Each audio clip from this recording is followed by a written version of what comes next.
दोस्तों नमस्कार। स्वागत है आप लोगों का general studies by Rocky animal trust. ठीक है ना, ये मेरा ऑनलाइन पहला लेक्चर है।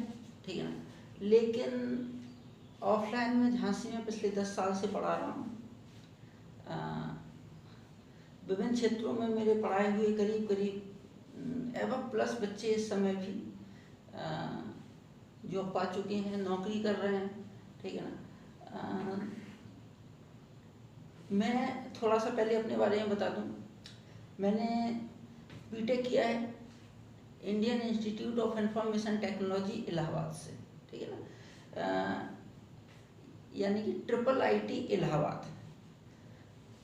इस समय प्रदेश में केवल एक ही IIIT है। हम अपने प्रदेश की बात कर रहे हैं, उत्तर प्रदेश में। ये क्वेश्चन भी एक बार एग्जाम में पूछा गया था कि उत्तर प्रदेश में, और जानकारी होनी भी चाहिए कि यूपी स्पेशल के लिए कि उत्तर प्रदेश में IIIT किस स्थान पर है। तो हमें पता होना चाहिए प्रयागराज में उत्तर प्रदेश में IIIT है।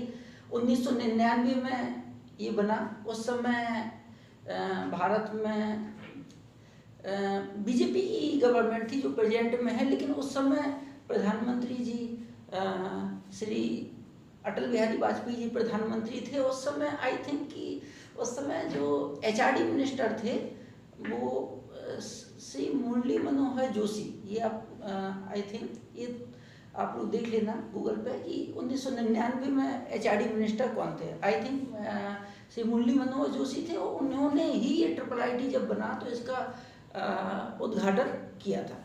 तो मैंने उसी संस्थान से बीटेक किया है, जिसके बाद मैं सिविल सर्विसेज की तैयारी में जुटा। कई मेंस दिए, कई इंटरव्यू दिए। 2017 में जाके मुझे फाइनली उत्तर प्रदेश सचिवालय में समीक्षा अधिकारी का 2017 बैच में पद मिला है। तो क्यों ना मैंने सोचा कि अपनी क्लास जो है ऑनलाइन तौर पे भी शुरू की जाए। बहुत से लोग, मेरे बहुत से बच्चे पढ़ाए हुए काफ़ी दिनों से बोल रहे थे कि सर ऑनलाइन क्लास शुरू कीजिए। ठीक है ना, तो ये मेरा पहला लेक्चर मैं शुरू करने जा रहा हूँ। तो वो पहली चीज़, एक चीज़ और बता दे रहा है कि पहली चीज़ जो मेरा चैनल है इसकी एक जो आप लोगों को विशेषता मिलेगी, सबसे बड़ी विशेषता ये रहेगी कि यहाँ पे आप लोगों को जो भी चीज़ दी जाएगी, ठीक है ना, जो भी चीज़ बताई जाएगी वो टोटली ऑथेंटिक होगी। ठीक है ना, उसमें रत्ती भर भी शक की गुंजाइश नहीं होगी गलत होने की। और जहाँ पे भी सपोज करो कि जहाँ पे शक होगा, मैं खुद आप लोगों को बोल दूंगा कि आप लोग इस चीज़ को एक बार पुनः चेक कर लीजिएगा। ठीक है ना, तो कोई जहाँ पे भी मुझे शक लगेगा मैं आप लोग को बता दूंगा, आप निष्फिक्र होगे। ठीक है ना, क्योंकि यूट्यूब पे क्या है कि जंक मटेरियल का बड़ा खजाना डला है यूट्यूब पे। ठीक है ना, चैनल्स की कोई कमी नहीं है, और ज़्यादातर चैनल्स पे दिक्कत ये है कि जो पढ़ाया जा रहा है कि उसमें त्रुटियों वाली बात बहुत ज़्यादा है। ठीक है ना, और जो कि आपको सिलेक्शन, और आप जानते हैं कि जब 80 सपोज करो कि 80 क्वेश्चन तो ज़्यादातर लोग सही कर ले जाते हैं। 70-80 के आप आसपास देखना, 150 क्वेश्चन आ रहे हैं UPPCS में।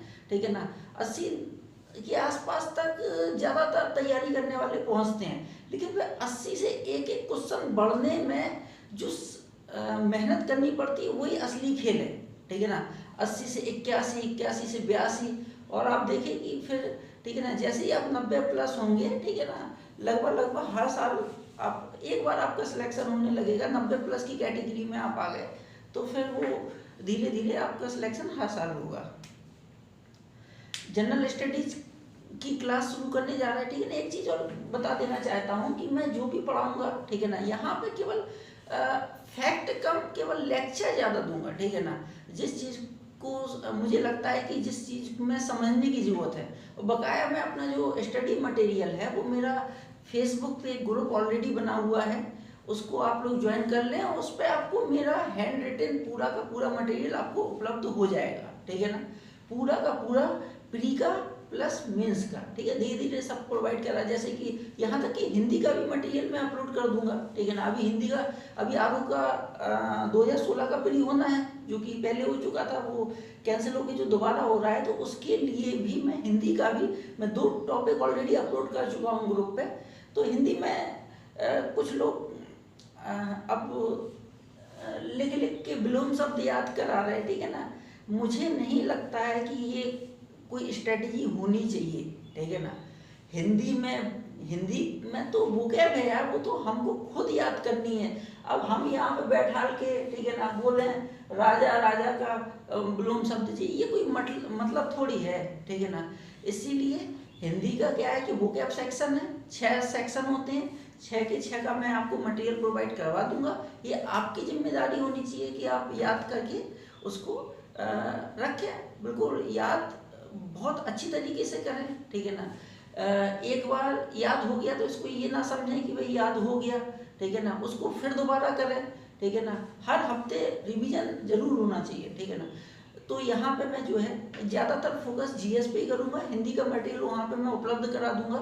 और जो भी ध्यान रखना कि आरओ का प्री हो जाएगा, फिर आरओ का मेंस आएगा। मेंस में कई ऐसे टॉपिक हैं जो थोड़ा सा लीक से हटके हैं, जैसे कि एज ए एग्जाम्पल वहाँ पर मेंस में क्या होगा कि कुछ हिंदी से इंग्लिश और इंग्लिश से हिंदी वोकैब आता है, ठीक है ना।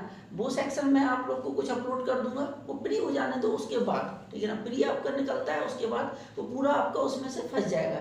इसके अलावा अगर बात की जाए तो वहाँ पे 20 नंबर का कंप्यूटर का सेक्शन आता है, उसको भी मैं बता दूंगा। मतलब नोट्स अपने कंप्यूटर की 1-2 क्लास भी ले लूँगा, ठीक है ना। कंप्यूटर में जो है कुछ चीज़ें हैं जो समझने की, जो मैं ले लूँगा बाद में। हिंदी में जो लेटर राइटिंग आती है उसमें आप निस्पे कर रहे हैं, पूरे सारे फॉर्मेट बने रखे हैं, वो अपलोड कर दूंगा जब मेंस आएगा आप लोग का प्री के होने के बाद। अभी प्री में जो 6 सेक्शन है, अभी मेरा फोकस आएगा वो 6 सेक्शन पे। वो 6 सेक्शन में अपलोड करता हूँ, उनको बिल्कुल वोट मारिए। और जीएस का मैं स्टार्ट आज से करने जा रहा हूँ, ठीक है ना। भारतीय राज व्यवस्था से हम शुरू करेंगे, इंडियन पॉलिटी, ठीक है ना। आप लोगों को कोई किताब पढ़ने की जरूरत नहीं है, ठीक है ना। जितना मैं बताता जाऊँ कोशिश करिए, ठीक है ना, उतना ही करें।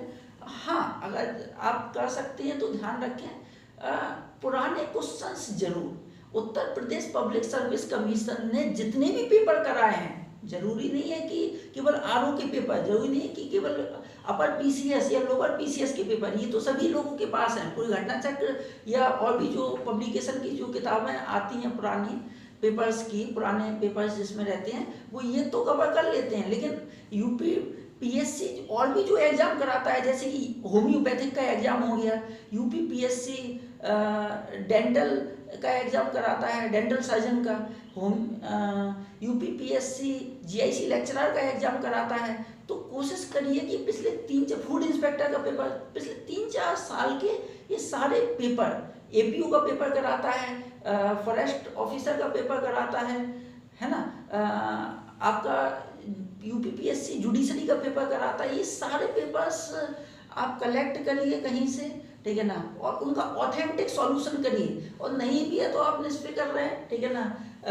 कोशिश मैं पूरी करूंगा कि यहाँ पे मैं सॉल्यूशन कराऊं। अगर सॉल्यूशन नहीं करा पाया, अगर पेपर जल्दी होता है तो आप निस्पे कर रही है, मैं पेपर जरूर अपलोड करवाऊंगा, ठीक है ना। मेरा जो ग्रुप है उसको आप लोग जरूर ज्वाइन करिएगा। ग्रुप भी इसी नाम से है, जिस नाम से यूट्यूब चैनल है, general studies by Rocky animal trust, ठीक है ना।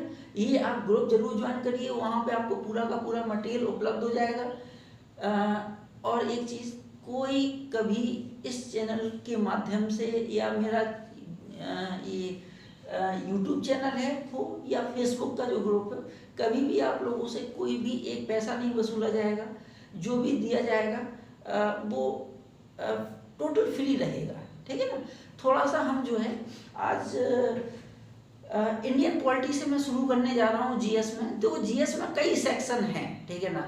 कोई इस तरीके से ध्यान रखना, जीएस नहीं पढ़ा जाता कि वहाँ से मैं भाई, ठीक है ना, यहाँ पे बस मैंने फैक्ट लिख दिए और फैक्ट आपने उतार लिए। फैक्ट तो देखो ऐसा है कि फैक्ट तो आप खुद से भी पढ़ेंगे। ऐसा अगर फैक्ट ही रटना है तो लूसेंट डली है मार्केट में, बहुत सी फैक्ट की किताब आ रही, ठीक है ना। तो फिर हम अगर फैक्ट रटवाएं तो फिर कोई मतलब नहीं बनता उसका, ठीक है ना। मैं फैक्ट रटवाने वाला काम नहीं करूँगा, ठीक है ना। मैं केवल यहाँ पे लेक्चर दूंगा, जो कंसेप्ट है कंसेप्ट क्लियर कराऊंगा, फैक्ट के लिए आपको नोट्स दे दूंगा, वहाँ से आप अपना याद कर लीजिएगा, ठीक है। और ध्यान रखिए कंसेप्ट में ही फैक्ट रहेंगे, 90% फैक्ट आपको कंसेप्ट में ही क्लियर हो जाएगा, ये मेरा दावा है, आप निष्फिक्र रहिए इससे, ठीक है ना। तो जीएस में कई सेक्शंस रहेंगे, इंडियन पॉलिटी हो गया, हिस्ट्री में ध्यान रखना कि अब जो सिलेबस के अकॉर्डिंग अपन पढ़ेंगे, ऐसा नहीं है कि अपन को पूरा का पूरी, कुछ लोग क्या करते हैं कि उनको क्या है कि वो पूरी हिस्ट्री पढ़ मारते हैं, ठीक है ना। जैसे कि एज एग्जाम्पल एंशिएंट हिस्ट्री से उठाया उन्होंने पूरी पॉलिटिकल सेक्शन पढ़ लिया उसका, ठीक है ना। मतलब पॉलिटिकल सेक्शंस का मतलब कि वही राजनीतिक व्यवस्था, गुप्त काल में राजनीतिक व्यवस्था क्या थी, नहीं, ये हमको नहीं करना है। गुप्त काल में सामाजिक व्यवस्था, गुप्तोत्तर काल में, ये अपने सिलेबस में नहीं है। अपने सिलेबस में ध्यान रखना, जो चीज़ें अपन को उस पर फोकस करना है, अपने सिलेबस में है इंडियन कल्चर, ठीक है ना।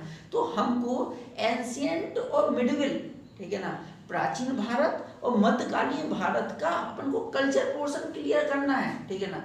तो अपन सिलेबस के हिसाब से पढ़ेंगे अपन, ऐसा नहीं है कि हर चीज ये सोच लो कि भाई हमें पीएचडी करनी, ऐसा नहीं है, ठीक है ना। हमको केवल उतना ही करना है जो हमारे पेपर में आना है, ठीक है ना। एक मिनट,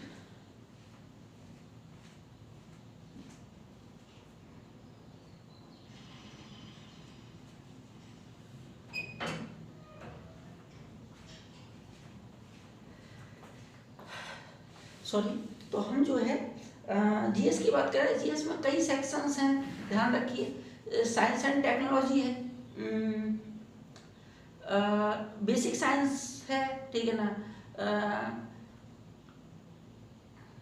अगर बात की जाए तो हम कह सकते हैं कि हमारे यहाँ पे ये हिस्ट्री का हमने क्या बताया, कल्चर पोर्शन है, वहाँ पे मॉडर्न हिस्ट्री में इंडियन नेशनल मूवमेंट को अपन को कवर करना है। उसके जो अपने सिलेबस में है वो पॉइंट अपन देखेंगे। इंडियन इकोनॉमिक्स, जितना भी ध्यान रखना एक चीज और कि जीएस जो है पूरी की पूरी लिंकिंग है, ठीक है ना। जीएस को ध्यान रखना कि ऐसा नहीं कर सकते हम कि भाई सपोज करो कि हम टेक्नोलॉजी पढ़ रहे हैं तो टेक्नोलॉजी में पॉलिटी का यूज नहीं होगा, या टेक्नोलॉजी में इंटरनेशनल रिलेशनशिप का यूज नहीं होगा। बिल्कुल होगा, ध्यान रखना। जब अपन न्यूक्लियर टेक्नोलॉजी पढ़ेंगे तब अपन देखेंगे कि न्यूक्लियर बॉम्ब कैसे बनता है, वहीं पे अपन देखेंगे कि जो न्यूक्लियर क्षेत्र में जो मतभेद चल रहे हैं ईरान और अमेरिका के बीच, और उसका वर्ल्ड लेवल पे क्या इम्पैक्ट पड़ रहा है। इम्पोर्टेंट है कि उसका भारत पे क्या इम्पैक्ट पड़ेगा। पिछले 2 साल से इस पर क्वेश्चन आ रहा है कि भाई ईरान और अमेरिका के जो संबंध हैं वो बिगड़ रहे हैं, और इस समय अगर देखा जाए तो भारत का झुकाव जो अमेरिका की तरफ है उसका, तो भारत अमेरिका संबंधों पर ईरान और जो अमेरिका का जो टकराव है उसका क्या इम्पैक्ट पड़ेगा, ठीक है ना। तो अपन लिंकिंग तरीके से जीएस अपन को पढ़ना है, ठीक है ना। तो इंडियन पॉलिटी से हम शुरू करने जा रहे हैं। तो ध्यान रहे कि सबसे पहले हम जो आज थोड़ा सा हम पहले आप लोगों को जो बेसिक चीज़ें हैं पॉलिटी की, कुछ बेसिक चीज़ें, क्योंकि ज़्यादातर लोगों को एक्चुअली यही नहीं पता रहती है जो बेसिक टर्मिनोलॉजी है। जैसे कि हम पूरी पॉलिटी में जो बात होगी वो 1-2 चीज़ें जरूर बात होगी कि भाई प्रत्यक्ष, हर जगह कई जगह आपको मिलेगा कि भाई ये प्रत्यक्ष निर्वाचन, ठीक है ना, ये अप्रत्यक्ष निर्वाचन। तो हमें प्रत्यक्ष निर्वाचन क्या होता है, अप्रत्यक्ष निर्वाचन क्या होता है, कई लोगों को तो ये भी नहीं पता होगा कि गणतंत्र, भारत एक गणतंत्र है, ये गणतंत्र भी क्या होता है, ठीक है ना। तो ये चीज़ें जो है हम लोग जो बेसिक चीज़ें हैं आज केवल वो देखते हैं, उसके बाद जो है हम लोग स्टार्ट करेंगे, ठीक है ना। इंडियन पार्लियामेंट से थोड़ा बहुत पहले कॉन्स्टिट्यूशन कैसे बना, ठीक है ना, डेवलपमेंट वो भी बताएंगे। लेकिन थोड़ा सा जो बेसिक चीज़ें हैं, सबसे पहले हमको ये पता होना चाहिए कि लोकतंत्र क्या होता है, डेमोक्रेसी, ठीक है ना। लोकतंत्र मतलब हम कह सकते हैं कि भारत क्या एक लोकतंत्र है, आपको ये तो पता ही है, ठीक है ना। अमेरिका क्या है, एक लोकतंत्र है, ये भी हम कह सकते हैं कि आपको पता होगा, ठीक है ना। इस समय अगर बात की जाए, इस समय की बात की जाए तो पाकिस्तान क्या है, एक लोकतंत्र है, वहाँ पे भी तो देखो सबसे पहली चीज़ ये लोकतंत्र होता क्या है। लोकतंत्र का हम कह सकते हैं कि मतलब होता है कि जिस देश में सरकार को जनता के द्वारा चुना जाता है वो क्या कहलाता है, लोकतंत्र कहलाता है। जैसे भारत में सरकार का जो चुनाव होता है, ठीक है ना, तो सरकार को कौन चुनता है, देश की जनता चुनती है ना। तो जिस देश में, ध्यान रखना है कि सरकार को देश की जनता के द्वारा चुना जाता है, वहाँ पे क्या है, डेमोक्रेसी है, लोकतंत्र है। जैसे कि भारत अगर बात की जाए तो क्या है, एक लोकतंत्र है। अमेरिका क्या है, एक इस समय लोकतंत्र है, ठीक है ना। पाकिस्तान क्या है, लोकतंत्र है, ठीक है ना। ब्रिटेन क्या है, लोकतंत्र है। सब ये लोकतंत्र है, ठीक है ना। इतनी बात क्लियर हो गई। अब यहाँ पे दूसरी चीज जो हमने एक और अभी नाम लिया था वो है रिपब्लिक, गणतंत्र। इंपोर्टेंट पॉइंट है गणतंत्र क्या होता है, कई बार पीसीएस में यही पूछा गया है कि गणतंत्र का मतलब क्या है। तो आप लोग समझिए कि गणतंत्र वो देश होता है जिस देश का संवैधानिक प्रमुख, कॉन्स्टिट्यूशनल जो हेड होता है, संवैधानिक जो प्रमुख होता है, वो निर्वाचित होता है, उसको इलेक्टेड किया जाता है, ना कि वंशानुगत होता है, ठीक है ना। समझिए, मतलब जो संवैधानिक प्रमुख होगा उसका चुनाव होगा। अब यहाँ पे चुनाव भी दो तरीके का होता है, प्रत्यक्ष अप्रत्यक्ष। तो यहाँ पे चाहे प्रत्यक्ष हो चाहे अप्रत्यक्ष हो, बस निर्वाचित होना चाहिए, इतना आप समझिए। प्रत्यक्ष अप्रत्यक्ष क्या होता है उस पर भी हम आ रहे हैं, ठीक है ना।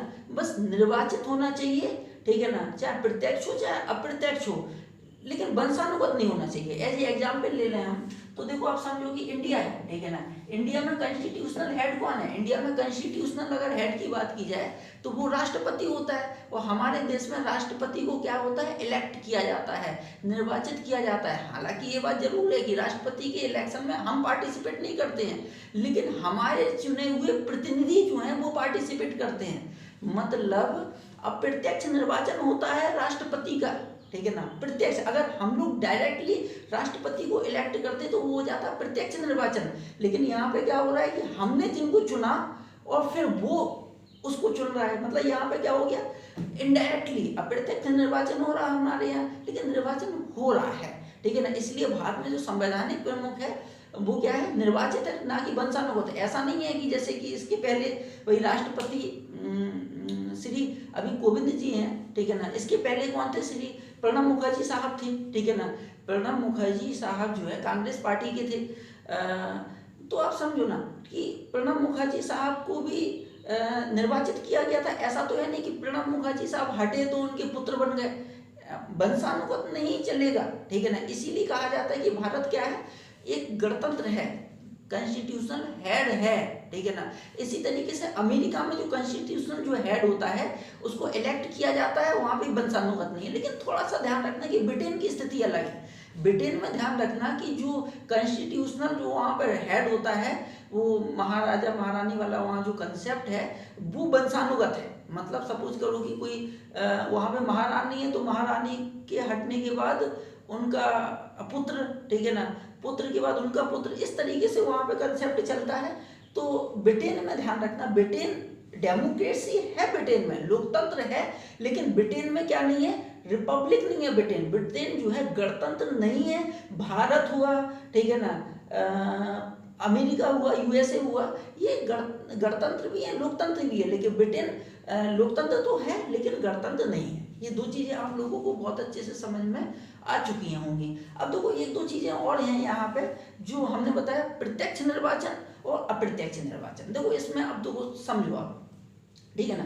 प्रत्यक्ष निर्वाचन का मतलब होता है कि जिसको हम लोग मतलब जो सामान्य जनता है, जो आम जनता है, वो डायरेक्टली जिसको चुने, ठीक है ना। एज ए एग्जाम्पल लेते हैं कि जैसे कि मैं झांसी में हूँ, ठीक है ना, झांसी जिले में हूँ, ठीक है ना। हमारे यहाँ पे ध्यान रखना हम आप लोग ध्यान करो कि आप लोग भी ध्यान रखना कि 18 साल के हो जाओगे तो आप लोग वोट डालते हो। आप लोग जाके हमारे यहाँ एमएलए का चुनाव होता है, आप लोग अपने एमएलए को डायरेक्टली चुनते हो, मतलब खुद वोट देते हो, चुनते हो। इसी तरीके से आपके यहाँ जो एमपी का चुनाव होता है, ठीक है ना। पहली चीज तो एमएलए जो मैंने बोला वो होता है विधायक, एमएलए का मतलब होता है member of the legislative assembly, ठीक है ना। और जो एमपी होता है, एमपी होता है मध्य प्रदेश नहीं है, ठीक है ना। एमपी का मतलब यहाँ पे मेंबर ऑफ द पार्लियामेंट, ठीक है ना। मेंबर ऑफ द पार्लियामेंट मतलब हिंदी में सांसद, ठीक है ना। ये जो एमपी और एमएलए का जो चुनाव होता है उसमें वोट कौन डालता है? सीधे उनको चुनता कौन है? आम जनता, हम लोग खुद चुनते हैं, ठीक है ना। अब समझो आप लोग, जैसे कि ये जनता है, ठीक है ना। किसी भी राज्य की अगर बात की जाए तो किसी भी राज्य की ये जनता है, ठीक है ना। उस किसी भी राज्य में ध्यान रखना, उसकी जो राजधानी है वहां पे क्या होगा, एक विधान मंडल होता है, ठीक है ना। विधान मंडल होता है, विधान मंडल में भी दो सदन होते हैं, ठीक है ना। एक होता है विधानसभा और दूसरा होता है विधान परिषद, ये दो होते हैं, ठीक है ना। अभी नॉर्मल ये चीज समझ रहे हैं, ठीक है ना। अभी कुछ समय बाद हम जब बहुत अच्छे से पार्लियामेंट में एंटर कर जाएंगे, स्पेशली जब संसद पढ़ेंगे, तो अब अपन देखेंगे कि हर राज्य के विधानमंडल में दो सदन नहीं है। ज्यादातर राज्य ऐसे हैं कि जहां पे केवल एक सदन की विधानमंडल है, केवल जहां पे विधानसभा ही है, ठीक है ना। और ध्यान रखना, राज्य का जो विधानमंडल होता है उसके दो पार्ट होते हैं, विधानसभा और विधान परिषद, ये दो सदन होगा, सॉरी पार्ट नहीं, सदन। और यहाँ का एक और पार्ट जो होता है वो होता है राज्यपाल, ठीक है ना। ध्यान रखना, ये तीनों से मिलके क्या होता है, विधानमंडल बनता है। विधानसभा, विधान परिषद और राज्यपाल, ये क्या है, तीनों के तीनों, ध्यान रखना, विधानमंडल के पार्ट होते हैं, विधानमंडल के अंग हैं। ध्यान रखना, विधानसभा, विधान परिषद और राज्यपाल, तीनों के तीनों क्या है, अंग हैं। अभी और अच्छे से क्लियर हो जाएगा जब अपन पार्लियामेंट पढ़ेंगे, ठीक है ना। तो देखो होता क्या है कि अपन ने, जैसे ये देश की जनता है, अपन ने किसको चुना, एमएलए को चुना। एमएलए मतलब member of the legislative assembly. ये जो एमएलए है जिसको अपन ने चुना है, वो सीधे कहाँ पे पहुंचता है, वो ये राज्य का जो विधानमंडल है इसकी ये विधानसभा में पहुंचता है। तो ध्यान रखना, हमने जो प्रत्यक्ष तौर पे जो एमएलए चुना है वो कहाँ पे बैठते हैं जाके, वो विधानसभा में, यहाँ पे जाके वो बैठते हैं, ठीक है ना। इतनी बात क्लियर हो गई। ध्यान रखना, विधान परिषद में नहीं जाते हैं। हमने जो एमएलए चुने हैं वो कहाँ पे जाते हैं, विधानसभा में जाते हैं, ठीक है ना। अब देखो, ये तो अपन को ये पता चल गया कि भाई ये राज्यों का मामला है अपन, लेकिन भारत में एक संसद भी है जो दिल्ली में है, आप लोगों को पता ही है। तो जो संसद है, संसद किन किन से, संसद के पार्ट क्या है, संसद के पार्ट हैं लोकसभा, राज्यसभा और प्रेसिडेंट, ये राष्ट्रपति, ठीक है ना। तो अब देखो कि हम लोग जो है, हमने एमएलए चुना, वो राज्यों की जो विधानमंडल है उसकी विधानसभा में जाके बैठता है। हम लोग जो है एक एमपी भी चुनते हैं, मेंबर ऑफ द पार्लियामेंट, वो लोकसभा में जाके बैठता है। ध्यान रखना, हम लोग डायरेक्टली, अब समझना, हमने जो एमएलए चुने हैं डायरेक्टली वो विधानसभा में जाते हैं, हमने जो एमपी चुने हैं डायरेक्टली वो कहाँ पे जाते हैं, लोकसभा में जाते हैं। इतनी बात क्लियर है ना। अब देखो, इतनी बात क्लियर है कि हमने जो एमएलए चुने हैं ये प्रत्यक्ष एमएलए हैं, ध्यान रखना। और ये प्रत्यक्ष एमएलए कहाँ पे, विधानसभा में। ये प्रत्यक्ष एमपी जो हमने चुने हैं ये कहाँ पे जाके बैठते हैं, ये लोकसभा में जाके बैठते हैं। इतनी बात क्लियर हो गई ना। अब देखो होता क्या है कि अब ये जो विधान परिषद है, ठीक है ना, इसके जो है, इसमें जो एमएलए पहुंचते हैं इसका सिलेक्शन अलग होता है, इसका चुनाव, और इसमें आम जनता पूरी तरीके से भाग नहीं लेती, ठीक है ना। हो सकता इसका एक अलग क्राइटेरिया है कि विधान परिषद के चुनाव में कौन कौन पार्टिसिपेट करेगा, ठीक है ना, वो अपन बाद में देखेंगे, ठीक है ना। लेकिन हम जो डायरेक्टली चुन रहे हैं वो यहाँ पे जाके नहीं बैठते हैं, और जो एमपी हम डायरेक्टली चुन रहे हैं वो राज्यसभा में जाके नहीं बैठते हैं। इतना आप समझिए, ठीक है ना। और ध्यान रखना कि जो अब राज्यसभा के लिए जो एमपी चुने जाते हैं, ठीक है ना, राज्यसभा के लिए जो एमपी चुने जाते हैं, ठीक है ना, उसका मेथड अलग है। और ध्यान रखना, राज्यसभा के लिए जो एमपी चुने जाते हैं उसकी सीटों का निर्धारण भारतीय संविधान की 4वीं अनुसूची में डिक्लेयर है। और वो भी ध्यान रखना, राज्यसभा में जो प्रतिनिधित्व है एमपी का वो जनसंख्या के आधार पर है। वो अपन अभी पार्लियामेंट पढ़ेंगे तो पूरा अच्छे से देख लेंगे, ठीक है ना, कि भाई राज्यसभा के एमपी किस आधार पर, ठीक है ना। तो आप लोग को ये समझ में आया कि डायरेक्टली क्या है, और ठीक है ना, और इनडायरेक्टली क्या है। इनडायरेक्टली जैसे कि हमने जो चुने वो डायरेक्ट हो गए, और अब हमने जो चुने वो जिनको चुनेंगे वो क्या होंगे, इनडायरेक्ट होगा, ठीक है ना। एज एग्जाम्पल सपोज करो कि ये हम इसका निर्वाचन लेते हैं प्रेसिडेंट का, ठीक है ना। तो समझो कि हमने डायरेक्टली, ठीक है ना, हमने एमएलए और एमपी चुने। ये एमएलए और एमपी मिलके जो होते हैं प्रेसिडेंट के चुनाव में भाग लेते हैं, ठीक है ना। ध्यान रखना, प्रेसिडेंट की यहाँ पे बात हो रही है, वाइस प्रेसिडेंट की नहीं हो रही, ध्यान रखना, ठीक है ना। और उसमें भी और भी लोचा है उसमें भी, ठीक है ना। अब अपन जब अभी पढ़ेंगे तो यहाँ पे भी कुछ चीज़ें आती हैं कि वाइस प्रेसिडेंट और प्रेसिडेंट के इलेक्शन में किसी में हम देखेंगे केवल प्रत्यक्ष इलेक्टेड मेंबर सॉरी केवल जो है एक नॉमिनेटेड होते हैं, ठीक है ना। जैसे कि अगर बात की जाए तो यहाँ पे राज्यसभा में जो है 12 नॉमिनेटेड होते हैं राष्ट्रपति के द्वारा। तो वो कभी कभी ऐसा होता है कि राष्ट्रपति के इलेक्शन में नॉमिनेटेड भाग नहीं लेते, ठीक है ना। वो अपन देखेंगे अभी, ठीक है ना। तो पॉलिटी जो है अभी एक तरीके से शुरू नहीं हुई है। ये तो बेसिक सी चीज़ें हैं जो हम बताना चाह रहे थे, वो इसलिए कि हो सकता है कि आप लोगों को पता भी हो सकता है कि ना भी पता हो कि इलेक्टेड क्या होता है, डायरेक्टली इलेक्टेड क्या होता है, इनडायरेक्टली इलेक्टेड क्या होता है, ये डेमोक्रेसी क्या होती है, रिपब्लिक क्या होता है, ठीक है ना। ये सब चीज़ें आप लोग को एक बेसिक आइडिया पता चल गया। जैसे कि एज एग्जाम्पल एक और लेते हैं, जैसे कि भारत में जो संविधान सभा, जब संविधान सभा का जो गठन हुआ था, तो संविधान सभा का गठन जो है, ठीक है ना, कैसे हुआ था संविधान सभा के मेंबरों को। तो ध्यान रखना कि भारत में उस समय कई रियासतें थी, ठीक है ना, कई प्रांत थे, ठीक है ना। तो ध्यान रखना कि प्रांत, रियासत, ठीक है ना, यहाँ की जो हर प्रांतों में जो लेजिस्लेटिव असेंबली है वहाँ के मेंबर्स को आम जनता ने चुना, और फिर वो प्रांतों के जो मेंबर्स चुन के आए डायरेक्टली, उन्होंने क्या किया था, उन्होंने संविधान सभा के मेंबर्स को चुना, ठीक है ना। तो ध्यान रखना संविधान सभा जब बनी थी तो, ठीक है, संविधान सभा में 15 महिलाएं थी। ये क्वेश्चन यूपीपीएससी पूछ चुका है कि संविधान सभा में कितनी महिलाएं थी, 15 महिलाएं थी, ध्यान रखना है। ये फैक्ट भी है जो मैं बताता चलूंगा। तो समझो आप लोग कि जो संविधान सभा में, तो इसीलिए बार बार ये क्वेश्चन आता है कि संविधान सभा का चुनाव इलेक्टेड हुआ, डायरेक्टली इलेक्टेड हुआ था कि इनडायरेक्टली। अप्रत्यक्ष निर्वाचित हुई थी संविधान सभा, क्योंकि आम जनता ने मेंबर्स को चुना, और जिन मेंबर्स को चुना लेजिस्लेटिव असेंबली, उन्होंने फिर संविधान सभा को चुना। समझ में आ रहा ना, ये चीज चलती है। हम लोग जो है जल्द ही पॉलिटी का बिल्कुल कायदे से, ठीक है ना, एक संविधान सभा से शुरू करेंगे, उसके बाद संसद से बहुत क्वेश्चंस आते हैं, ठीक है ना, धीरे धीरे चलेगा। आप लोग पेपर्स जरूर लगाते रहिए, जिस स्तर से भी आपको पेपर मिलते हैं मैं भी प्रोवाइड, ग्रुप जरूर ज्वाइन कर लीजिएगा, वहाँ पे मैं मटेरियल अपलोड करता रहूँगा। ओके, धन्यवाद, थैंक यू।